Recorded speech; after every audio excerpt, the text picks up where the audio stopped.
अस्सलामुअलैकुम वरहमतुल्लाहि वबरकातुहू। तो हम आ गए हैं आपके लिए बहुत ही प्यारी खूबसूरत सी हदीस लेके, जो सिर्फ 5 मिनट का मदरसा कुरान व हदीस की रोशनी में। रोशनी मतलब आपकी ज़िंदगी को इस तरह उजाला फैला देती है, जिस तरह जब लाइट नहीं होती, अंधेरे में बैठे रहते हैं ना, तो कुछ भी दिखाई नहीं देता। वैसे ही हमारी ज़िंदगी बन जाती है जब हमारी ज़िंदगी में हदीस नहीं होती है। हदीस का मतलब ये नहीं है कि हदीस हदीस कहते हैं। हदीस का मतलब ये है कि हमारी ज़िंदगी में कोई नॉलेज ही नहीं होती है, सही और गलत को बताने वाला कोई नहीं होता है, क्या सही है क्या गलत है। तब लाइट चली जाती है, हम अंधेरे में बैठे रहते हैं, तो हमें कैसा मतलब लगता है कोई चीज़ उजाले की हमें हाथ में आ जाए, या मोबाइल आ जाए, या माचिस आ जाए, या अगरबत्ती आ, कुछ भी आ जाए ताकि हम उजाला कर दें। इसी तरह हमारी ज़िंदगी भी अंधेरे की तरफ चली जाती है, गुमराही की तरफ चली जाती है। हमें कुछ दिखाई नहीं देता उस अंधेरे में। जो हमें चीज़ दिखाई देती है वो जैसे वो चीज़ हमें दिखाई दे रही है ना उस अंधेरे में, जैसे कि हमें कोई मोबाइल दिखाई दे जाता तो हम लाइट कर देंगे, उससे हमें यकीन हो जाएगा कि उजाला हो गया। तो इसी तरह अपनी ज़िंदगी में अगर आप दीन के रास्ते चल रहे हो ना, तो आपको यकीन हो जाएगा कि मैं सही रास्ते पर हूँ। कैसे कि जब आप मजलिस में बैठोगे, अच्छी बातें सीखोगे, दीनदारों की महफिल में बैठोगे तो अच्छी ही बातें सीखोगे। क्योंकि दीनदार जब आप उसके महफिल में बैठोगे तो वो नमाज़ पढ़ने ज़रूर जाएगा, तो आपसे भी बोलेगा आज नहीं तो कल या परसों, जब भी आप पे दीन मुकल्लफ हो जाएगा, यानी आपका बुरा इंसान ख़त्म हो जाएगा, अच्छा इंसान आपकी ज़िंदगी में बाहर निकल आएगा, तब आप नमाज के पाबंद बन जाओगे। इसीलिए कहते हैं कि अच्छे लोगों के साथ बैठना उठना बहुत अच्छी बात है, बुरे लोगों के साथ बैठना बहुत बुरी बात है, क्योंकि वो आपको गुमराही की तरफ ले जाता है, अच्छाई की तरफ नहीं ले जाएगा। क्यों? उसका मकसद एक ही है, इसकी बुराई उसकी बुराई। चुगलियाँ जो आम हो गई थी हज़रत सल्लल्लाहु अलैहि वसल्लम के पहले आने से पहले, तो ऐसे ही ये चुगलीखोर बहुत आम हो गए, चारों तरफ बुराई के डेरे देख सकते हो। क्यों? जब भी लोग आप खड़े हुए देखोगे तो कोई लोग एक दूसरे की बुराई ही कर रहे होंगे, चुगलियाँ ही कर रहे होंगे। कुछ चलिए आगे बढ़ जाते हैं। तो इसीलिए कहते हैं कि आप जब भी बैठो अच्छी मजलिस में बैठो, अच्छे दीनदारों के लोग बैठो, ताकि आपको अच्छी बातें ही सीखने को मिले। बुराई, जो बुरा इंसान है ना, वो जल्द से जल्द आपके अंदर से ख़त्म हो जाए। जो अच्छा इंसान सो गया है आपके अंदर, उसको जल्दी से जल्दी जगा लो। तो चलिए आगे बढ़ जाते हैं, क्योंकि आपकी ज़िंदगी उस अंधेरे की तरह है। जब लाइट चली जाती है तो हम अंधेरे में बैठे होते हैं, उस टाइम हमें लगता है कि कुछ भी हमें मिल जाए तो हम उजाला कर लें, ताकि हमें अच्छा फील हो जाए इस अंधेरे से। तो इसी तरह हमारी ज़िंदगी भी उसी गुमराही की तरफ चली जाती है जब हम दीन बद्दीन बन जाते हैं।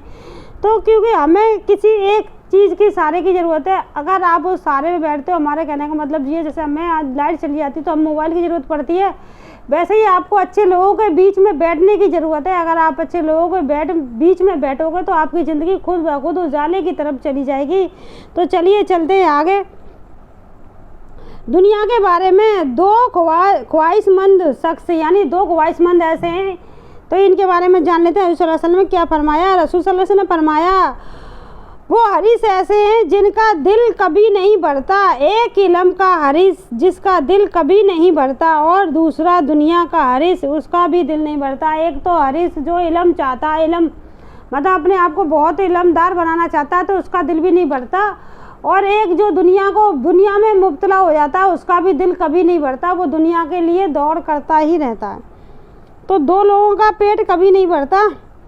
आखिरत के बारे में, क़यामत के दिन अल्लाह के सामने खड़ा होना, यानी क़यामत के दिन अल्लाह के सामने खड़ा होना कैसा होगा। जब आपको कुछ नॉलेज ही नहीं है तो आप कैसे जवाब दोगे। जब आप, एक छोटी सी चीज़ है, चलिए पहले पढ़ लेते हैं, बाद में बताते हैं। कुरान में अल्लाह ताला फरमाता है, क्या ये लोग इस बात को यकीन नहीं रखते कि एक बड़े शख्स दिन में जिंदा करके उठाए जाएंगे, और जिनसे सारे इंसान रब्बुल आलमीन के सामने खड़े होंगे। यानी ये इस चीज़ पर यकीन नहीं रखते कि मौत भी आएगी और एक दिन इनको कब्रों से उठाया भी जाएगा, रब्बुल आलमीन के सामने खड़े भी होंगे।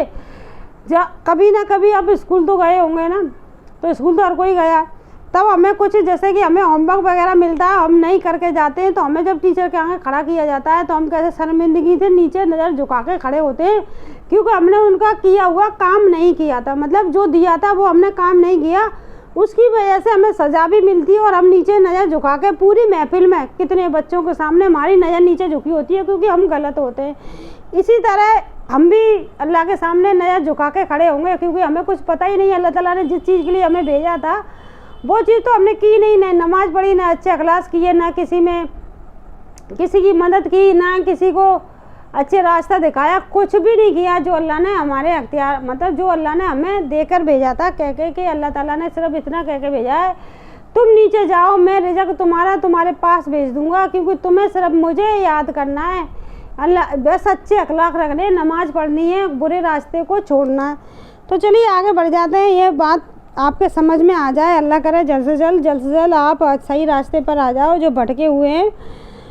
तो चलिए आगे चलते हैं। हर किस्म के दरख्त का इलाज, यानी हज़रत अबू अब्बास रज़ा फरमाते हैं कि एक रसूल सल्लल्लाहु अलैहि वसल्लम सहाबा कराम की बुखारी और हर किस्म की दर्द से निजात हासिल करके लिए ये दुआ सिखाते हैं। यानी हर किस्म का दर्द जो शरीर में जैसा भी, पूरे शरीर में कहीं पे भी दर्द है, उसके लिए दुआ है ये। बिस्मिल्लाहिल कबीर आउज़ु बिल्लाहिल अज़ीम मिन शर्रि कुल्ली इरकिन नारी व मन शर्रि हर्रि नारी। यानी ये दुआ है, जो किसी जिस्म में कहीं पे भी दर्द हो तो आप इस दुआ को पढ़ सकते हैं। बिस्मिल्लाहि कबीरी आउज़ु बिल्लाहिल अज़ीमी मिन शर्रि कुल्ली इरकिन नारी व मिन शर्रि हर्रि नारी।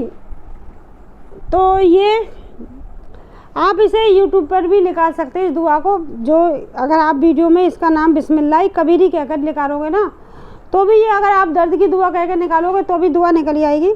तो चलिए आगे बढ़ जाते हैं। कुरान की नसीहत। कुरान में अल्लाह ताला फरमाता है, ए लोगों, अल्लाह के तुम पर जो एहसानात हैं उनको याद करो। क्या अल्लाह ताला के सिवा कोई और भी खालिक है जो तुमको जज़म, अल्लाह के सिवा कोई और भी मतलब तुम्हारा निगहबान है। अल्लाह के सिवा और कोई भी खालिक है जो तुमको ज़मीन व आसमान से रोज़ी पहुंचाता हो, उसके सिवा कोई माबूद नहीं। फिर तुम कहाँ फिरे जा रहे हो? फिर तुम कहाँ फिरे जा रहे हो? यानी फिर तुम कहाँ पर फिर रहे हो? किस लिए दौड़ रहे हो जब अल्लाह के सिवा कोई है ही नहीं तुम्हें रिज़्क देने वाला, खुशी देने वाला? फिर तुम कहाँ फिर रहे हो? कहाँ फिरे जा रहे हो? हज़रत खलीमा सईदा बिन रज़ा के घर में बरकतें, यानी उनके हलीमा के घर में जब हज़रत सल्लल्लाहु अलैहि वसल्लम गए, यानी उनको छोटे को भेज दिया गया था 5 साल के लिए वहाँ पे। पहले अरब के बच्चों को देहाती लोगों को ही, देहाती औरतें ही पाला करती हैं, क्योंकि उन्हें ताज़ी हवा मिले, अच्छा माहौल मिले, साफ़ सुथरा। तो 5-6 साल के लिए। तो चलिए हलीमा के घर के बारे में, जब हज़रत सल्लल्लाहु अलैहि वसल्लम उनके घर के पहुँचे थे, वो बहुत हालात ख़राब थे उनके घर के। तो हज़रत हलीमा सईदा रज़ा के घर में बरकतें। अरब में सख्त महत पड़ा हुआ था। कबीला बनु शहीद की औरतें बच्चों की परवरिश के लिए मक्का माँ आती थी, यानी मक्का मुकरमा आती थी।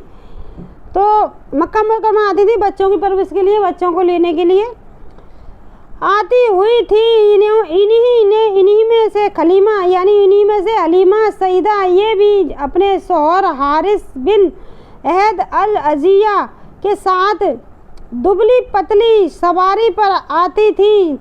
तकरीबन सारी औरतें मक्का के मालदार घरानों के बच्चों को लेकर चिपके 3, सिर्फ हजरत हलीमा ही को कोई बच्चा नहीं मिलता था। यानी हलीमा को ही कोई बच्चा नहीं मिलता था, सबको मिल जाता था।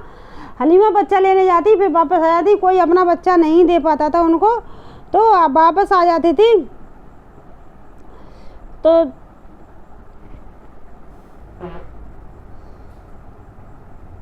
हलीमा तो औरतों ने इनकी यतीमी को देखकर छोड़ दिया था कि जब इनके वालिदा ही जिंदा नहीं तो फिर पूरा उजर मिलने की उम्मीद भी नहीं है। हज़रत हलीमा हैरान थी कि खाली हाथ वापस होने की अहमियत में, यानी कोई बच्चा नहीं मिला था हलीमा को, और उन औरतों ने छोड़ दिया था। हलीमा ही को कोई बच्चा नहीं मिला था।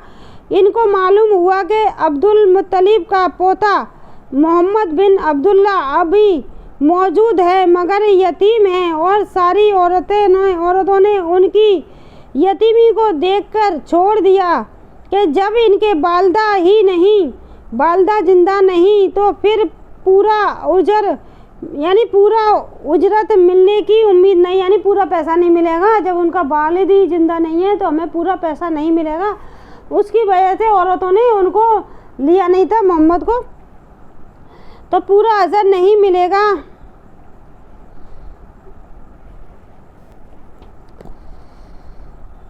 फिर उजर मिलने की उम्मीद भी नहीं है। तो हजरत हलीमा हैरान थी, खाली हाथ वापस होने की अहमियत नहीं थी और उदरान की यतीमी का ख्याल था कि वाला आखिर इन्होंने शौहर से मौसूदा करने के बाद आप सल्लल्लाहु अलैहि वसल्लम को परवरिश के लिए कबूल कर लिया। उसी वक्त से उनकी आंखें आप सल्लल्लाहु अलैहि वसल्लम की वजह से बेपनाह बरकतों का माशरा करने लगी। वो कमज़ोर सवारी जो आते कर लिया। इसी वक्त से उनकी आंखें आप सल्लल्लाहु अलैहि वसल्लम की वजह से बेपनाह बरकतों का मायदा करने लगी। वो कमज़ोर सवारी जो आते वक्त बार बार काफिले से पीछे रह जाती थी, अब सबसे आगे इतनी तेज रफ्तारी से चल रही थी कि काफिले वालों को कहना पड़ता कि हलीमा ज़रा आहिस्ता चलो, और घर पहुंचकर भी बरकतों का माशाहिदा होने लगा कि बकरी का थन फाके की वजह से खुशक हो गया था। यानी बकरी का थन फाके की वजह से खुशक हो गया था, खाना पीना नहीं खिला पाए थे तो उसकी वजह से बकरी का थन खुशक हो गया था। तो वो दूध से भर गया। चुनांचा इन्होंने और उनके शौहर ने पेट भरकर पिया। इसके बाद हज़रत हलीमा रोज़ाना आप सल्लल्लाहु अलैहि वसल्लम की वजह से बरकतों को देखती रहती थी। वक्त साली के उस दौर में भी उनके घर में इतनी खुशहाली थी कि क़िबले वाले हैरान थे और हर शख्स अपने चरवाहे को ये ताकीद करता कि इसी जंगल में अपने जानवरों को भी चरवाओ जहाँ हलीमा की बकरियां चरती हैं। यानी इतना दूध देती थी बकरियां के हर कोई चरवाहा ये सोचता था कि हलीमा की जब बकरी चरती है वहीं हम अपनी बकरियों को चराएंगे। तो हजूर सल्लल्लाहु अलैहि वसल्लम की वजह से उनके घर में इतनी बरकतें पैदा हो गई थी। तो चलिए, हज़रत अली रज़ा के दर्द का अच्छा होना। हज़रत अली रज़ा कहते हैं, एक मरतबा मुझे सख्त दर्द लाहक हो गया। मैं मौत को याद करने लगा। आप सल्लल्लाहु अलैहि वसल्लम की खिदमत में अक़दस में हाजिर हुआ। आप सल्लल्लाहु अलैहि वसल्लम ने फरमाया, ए अल्लाह, इसे शिफा अता फरमा। हज़रत अली रज़ा कहते हैं कि मैं उसी वक्त अच्छा हो गया, फिर आज तक दर्द मुझे नहीं हुआ। यानी आज तक वो दर्द मुझे नहीं हुआ। माँ के साथ हसन सलूक करना। एक आदमी ने रसूल सल्लल्लाहु अलैहि वसल्लम की खिदमत में आकर अर्ज़ किया, ए अल्लाह के रसूल सल्लल्लाहु अलैहि वसल्लम, मेरे हसन सलूक का ज़्यादा हकदार कौन है? फरमाया, तेरी माँ।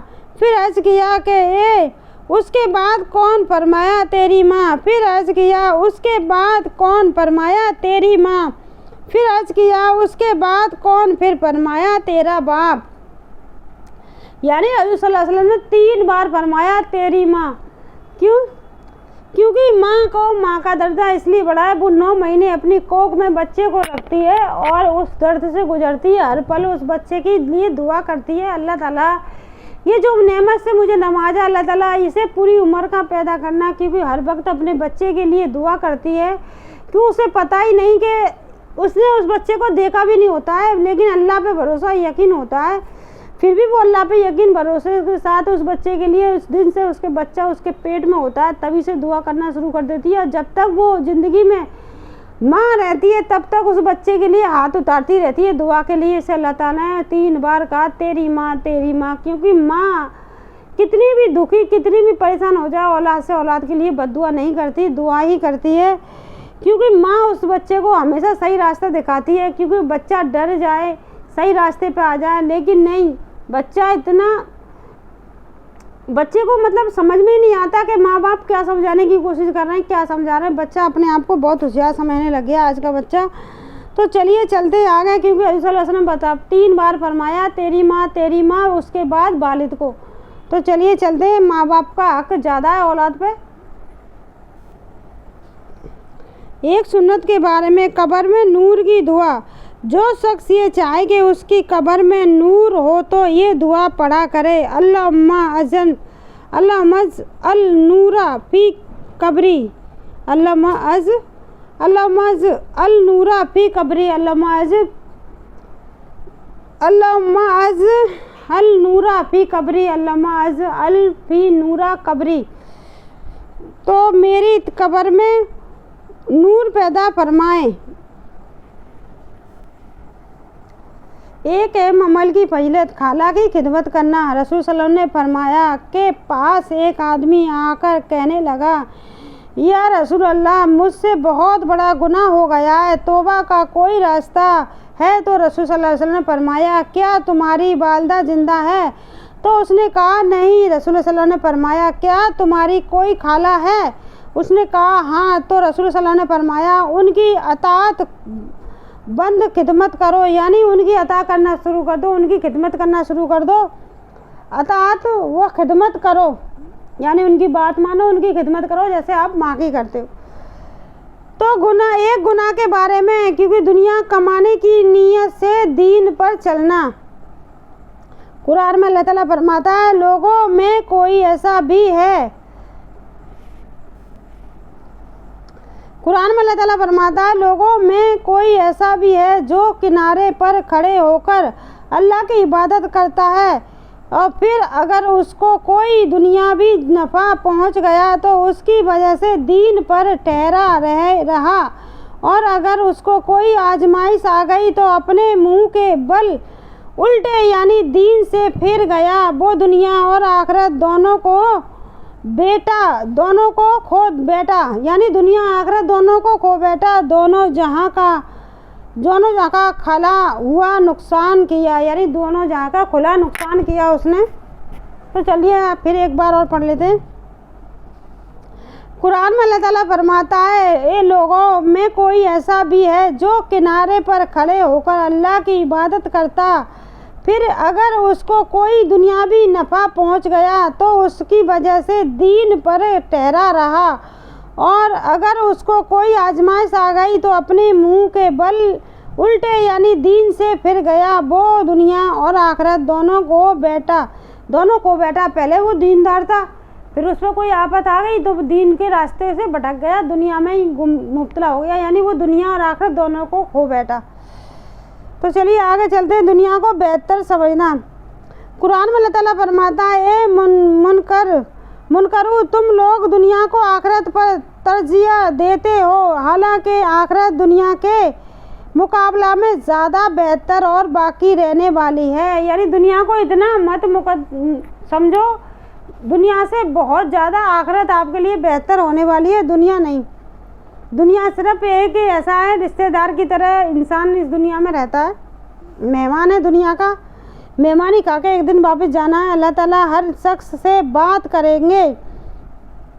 रसूल सल्लल्लाहु अलैहि वसल्लम ने फरमाया, तुम में से कोई शख्स भी ऐसा ना होगा जिससे अल्लाह ताला इस तरह बात ना करेंगे जिसके और अल्लाह ताला के दरमियान न कोई पर्दा होगा, न कोई वास्ता होगा। अपने भाई दाईं तरफ देखेगा तो वो अमाल होंगे जो दुनिया में किए गए हैं, यानी नेक अमाल, या बाईं तरफ देखेगा और वो अमाल होंगे जो दुनिया में किए थे, यानी बुरे अमाल।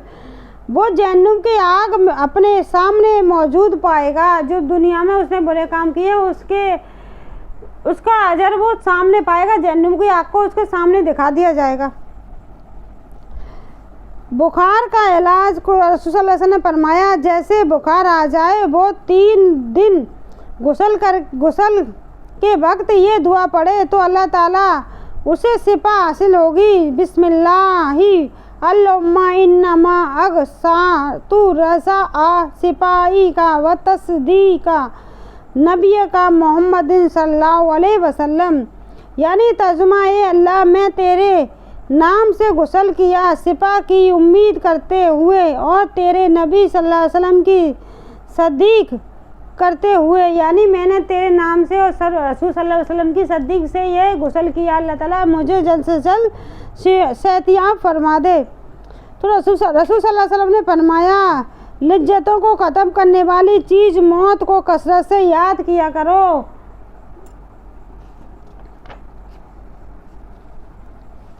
हजूर सल्लल्लाहु अलैहि वसल्लम की पैदाइश से पहले ही वालिदा जद बिल्ला का मदीना में इंतकाल हो गया था। वालिदा माँ जद बिल्ला का मदीना में इंतकाल हो गया था। हजूर सल्लल्लाहु अलैहि वसल्लम की पैदाइश से पहले ही वालिद माजिदा अब्दुल्ला यानी बाप का वालिद माजिदा अब्दुल्ला का मदीना में इंतकाल हो गया था और आप सल्लल्लाहु अलैहि वसल्लम यतीम की हालत में पैदा हुए। जब उम्र मुबारक 6 साल की हुई तो वालिदा सईदा आमना आपको लेकर अपने रिश्तेदारों से मिलने मदीना मुनव्वरा चली गई। वापसी में मुकाम अबूमा में बीमार हो गई और वही इंतकाल फरमा गई। अब आप सल्लल्लाहु अलैहि वसल्लम महबूब माँ के शफ़क़त से मोहब्बत से भी महरूम हो गए। इसके बाद दादा अब्दुल मुत्तलिब की शफ़क़त में पले बड़े और वो आपको दिल व जान से ज़्यादा चाहते थे।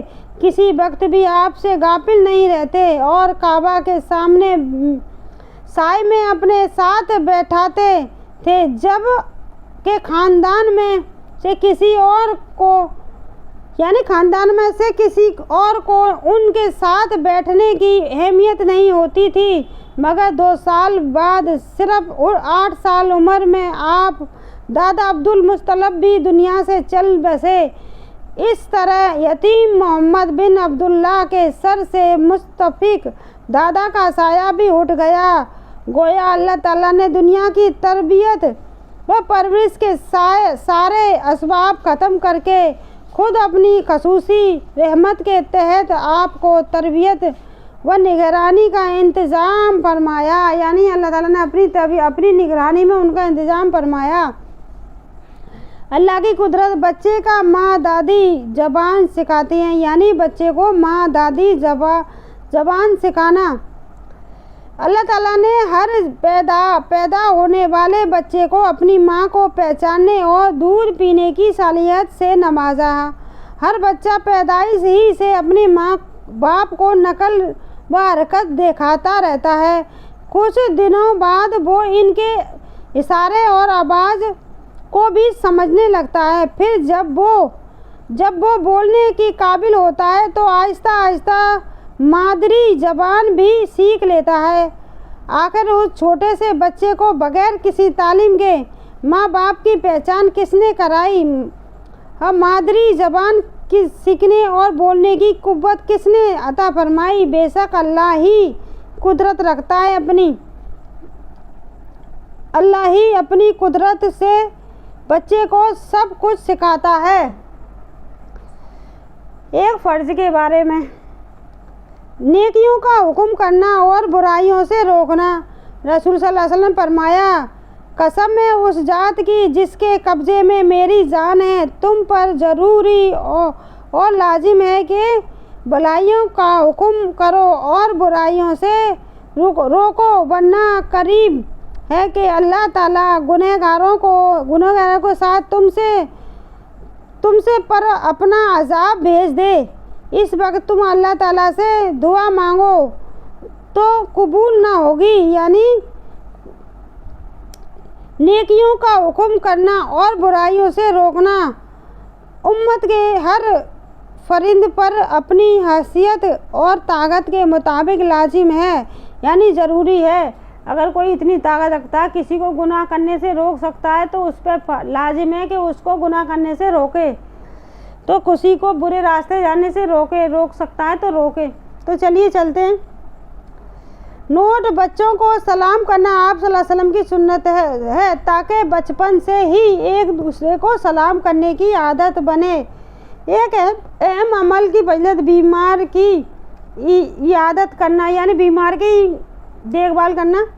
रसूल सल्लल्लाहु अलैहि वसल्लम ने फरमाया, जिसने बीमार की इयादत की या अपने किसी भाई की सिर्फ अल्लाह के वास्ते ज़ियारत की, तो एक पुकारने वाला पुकारता है कि तू भी पाकीज़ा है, तेरा चलना भी पाकीज़ा है और तूने जन्नत में अपना एक मुकाम बना लिया है। यानी तू उस वजह से, अल्लाह के डर की वजह से अल्लाह ने ये फ़र्ज़ किया, कोई बीमार है तो उसको देखने जाओ तो तेरा हर कदम पाकीज़गी में जाता है।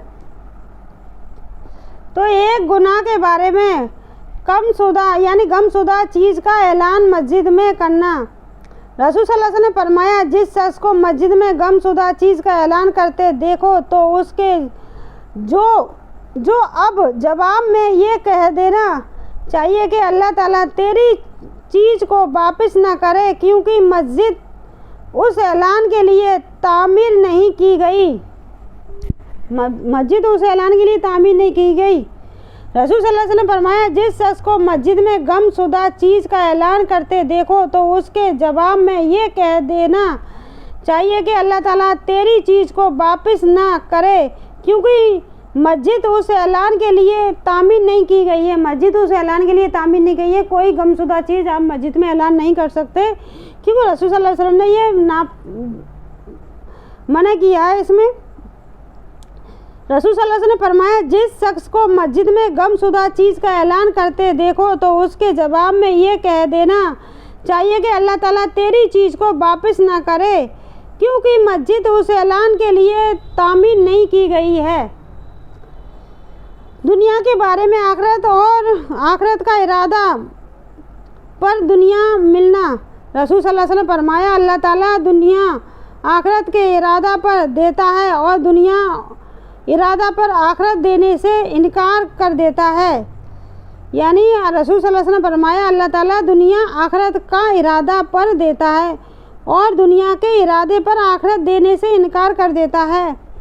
कुरान में अल्लाह ताला फरमाता है, क़यामत के दिन सब लोग बगैर किसी कंजी और मुखालिफ की एक पुकारने वाले फरिश्ते के पीछे चलेंगे और तमाम आवाज़ें रहमान के सामने पस्त हो जाएंगी। पाँव के ऐंठन के सिवा उस रोज़ तुम कुछ ना सुन सकोगे। यानी पाँव की ऐंठन के सिवा, आवाज़ के सिवा कुछ और नहीं सुन सकोगे। रसूल सल्लल्लाहु अलैहि वसल्लम फरमाया, सूरह फातिहा हर किस्म हर मर्ज़ की दवा है। सूरह फातिहा हर मर्ज़ की दवा है। फादा उलमा करीम रहमतुल्लाह अलैह फरमाते हैं, अगर जिस्म में कहीं दर्द हो तो दर्द की जगह हाथ रखकर 7 मरतबा सूरह फातिहा पढ़े, इंशाअल्लाह आराम मिलेगा। बेशक बिल्कुल सही है।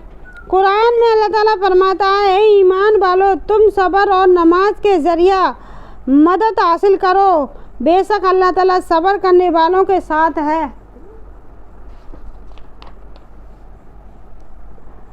दादा अब्दुल मुत्तलिब के इंतकाल के बाद हजूर सल्लल्लाहु अलैहि वसल्लम अपने चाचा अबू तलब के साथ रहने लगे। वो अपनी औलाद से ज़्यादा आप सल्लल्लाहु अलैहि वसल्लम से मोहब्बत करते थे। जब वो तिजारत के गर्ज से शाम जाने लगे तो आप सल्लल्लाहु अलैहि वसल्लम अपने चाचा से लपट गए और अबू तलब पर उसका बड़ा असर पड़ा और आप सल्लल्लाहु अलैहि वसल्लम को भी सफ़र में साथ ले लिया।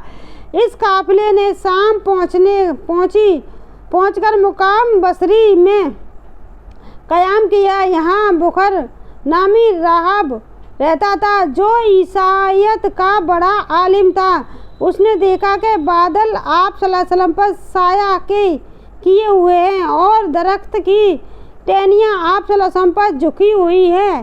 फिर उसने अपनी आदत के बराबर खिलाफ उस काफ़िले की दावत की।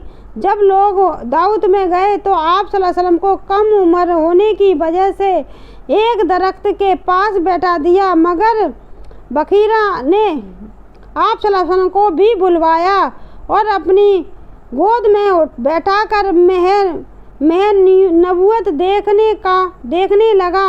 इन्होंने तौरात व अंजील में आखिरी नबी से मुतालिक सारी निशानियों को आप सल्लल्लाहु अलैहि वसल्लम के अंदर मौजूद पाया। फिर अबू तालिब से कहा कि तुम्हारा भतीजा आखिरी नबी बनने वाला है, इनको मुल्क शाम न ले जाना, वरना यहूदी कत्ल की कोशिश करेंगे। इन्हें वापस ले जाओ और यहूदी से इनकी हिफाजत करो। चुनांचा अबू तलब उस मुख्तसरी गुफ्तगू के बाद आप सल्लल्लाहु अलैहि वसल्लम को लेकर वह हिफाजत मक्का मुकरमा वापस आ गए, यानी मक्का मुकरमा वापस लौट आए थे। दाद का अच्छा होना अबीज बिन हमला बयान करती हैं कि मेरे चेहरे पर दाद था जिसने चेहरे को सफ़ेद कर दिया था। मैं अब आप सल्लल्लाहु अलैहि वसल्लम की खिदमत में आया और उसकी शिकायत की तो आप सल्लल्लाहु अलैहि वसल्लम ने दुआ फरमाई, चेहरे पर अपना मुबारक हाथ फेरा। अभी रात भी न हुई होने पाई कि दाद ख़त्म हो गया। गुस्ल के लिए यतुम करना, यानी गुस्ल के लिए तय्युम करना। कुरान में अल्लाह ताला फरमाता है, अगर तुम बीमार हो जाओ या सफ़र में हो या तुम में से कोई शख्स अपनी तहबी ज़रूरत यानी पेशाब पकाना करके आया हो या अपनी बीवी से मिला हो और तुम पानी के इस्तेमाल के ताकत न रखते हो तो ऐसी हालत में तुम पाक मिट्टी का इरादा करो, यानी तय्युम कर लो। खुलासा अगर किसी पर गुस्ल करना फ़र्ज हो जाए और पानी इस्तेमाल करने की ताकत ना हो तो ऐसी सूरत में गुस्ल के लिए तय्युम करके नमाज पढ़ना फ़र्ज है। और गुस्ल के लिए यतुम का तरीका वही है जो वजू के लिए, तय्युम का तरीका यही है जो वजू की जाती है वैसे ही किया जाएगा, मिट्टी पे हाथ मार मार कर। बुढ़ापे में रिज़्क में बरकत की दुआ। बुढ़ापे में रिज़्क में बरकत के लिए दुआ पढ़ें। अल्लाहुम्मा अज़ल ओ शाह रिज़्क़ का अला इदना कबीरा सीनी व निकाती हा उम्री। तर्जुमा, अल्लाह मेरे बड़ी उम्र में अपना रिज़्क मुझ पर ज़्यादा कर दे। मौत को कसरत से याद करना। रसूल सल्लल्लाहु अलैहि वसल्लम ने फरमाया, दिलों में भी रंग लगता है जैसे लोहे में, यानी दिलों में भी जंग लगता है जैसे लोहे में लगता है। पानी लग जाता है तो पहुंचा गया, दिलों का रंग कैसे दूर होगा। रसूल सल्लल्लाहु अलैहि वसल्लम ने फरमाया, मौत को खुद याद करने और कुरान पाक की तिलावत से, यानी जंग कैसे साफ होगा, मौत को कसरत से याद करो कुरान शरीफ की तिलावत से। पाक दामनी औरत पर तहमत लगाना। कुरान में अल्लाह ताला फरमाता है, जो लोग पाक दामनी औरत पर जना की तहमत लगाते हैं फिर अपने दबे पर 4 गवाह ला सकते हैं तो ऐसे लोगों को इसी कोड़े लगाओ और आइंदा कभी इनकी गवाही कबूल ना करो और ये लोग सख्त गुनहगार हैं। मगर जो लोग इस तहमत के बाद तौबा कर ले और अपनी इस्लाह कर ले तो बेशक अल्लाह ताला बड़ा बख्शने वाला मेहरबान है। तो आज के लिए बस इतना ही, आगे की वीडियो मिलेंगे। अस्सलामु अलैकुम वरहमतुल्लाहि वबरकातुहू। सदका जारिया समझ के ज़्यादा से ज़्यादा शेयर करें ताकि ये कोई को भी दीन की नॉलेज मिल जाए।